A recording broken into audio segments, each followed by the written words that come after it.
পেঁয়াজু কত করে পিস পেঁয়াজু? 5 টাকা। আর এই যে বড়া হচ্ছে দুইটা 5 টাকা। আর ওই কন্যাটা ওইটা কি? 50 পয়সা? 50 টাকা 1 পোয়া।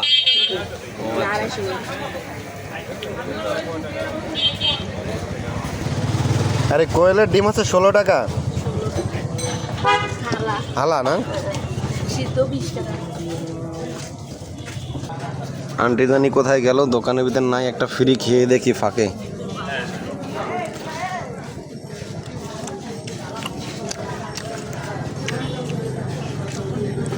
টেস্ট আছে,